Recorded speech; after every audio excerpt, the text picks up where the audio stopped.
Hello everyone, welcome to my 30 day series. 30 day সিরিজে এটা হলো ডে 7। Let's start. সকাল সকাল ঘুম থেকে উঠে কোনো রকমের রেডি হয়ে চলে গেছিলাম জিমে। আর জিমে সেদিন স্যার অসাধারণ ওয়ার্কআউট করিয়েছিল। তারপরে চলে গেছিলাম একটু ভুজিয়া নিতে, কারণ যেহেতু শনিবার সেহেতু একটু বড় ঠাকুরের মন্দিরে পুজো দেবো। তারপরে নিয়ে নিয়েছিলাম ধূপকাঠি মোমবাতি আর এসেছিলাম পুজো দিতে। তো পুজো টুজো দিয়ে এই মন্দির থেকে পাশেই রয়েছে হনুমানজির মন্দির। তো সেখানেই চলে গেলাম একটু ঠাকুর দর্শন করতে, একটু ঠাকুর প্রণাম করতে। তারপরে টোটো করে চলে এলাম বাড়িতে। আমার মায়ের কাণ্ড দেখো, হেলদি আনহেলদি দুটো একসাথে দিয়েছে। তারপরে এখানে বাবিরা যেহেতু আমাদের বাড়িতে ছিল সেহেতু একটু বাবির সাথে খেলছিলাম। দেন মা এখানে প্রসাদ বিতরণ করছিল, যে প্রসাদটা পুজো দিয়ে এলাম। তো বাবিকে দেখো প্রসাদ নেওয়ার জন্য ওর কি অবস্থা।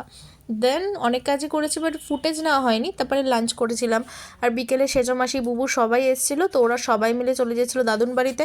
তো ওরা বেরিয়ে গেলে আমিও একটু রেডি হব, কারণ আমি যাব কাঁচরাপাড়া। এই দেখো আমি রেডিও হয়ে গেছি। আর বাবা স্টেশনে দিয়ে এসেছিলো, দেন টিকিটও কেটে নিলাম।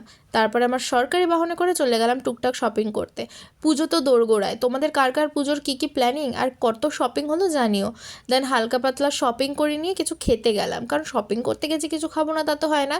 তাই আই লাভ অ্যারোমা থেকে একটা এগ চিকেন রোল নিলাম আর একটা ক্যাম্পা খেলাম, তারপরে চলে এলাম বাড়িতে। এভাবেই দিনটা শেষ করলাম আজকের মতন। টাটা।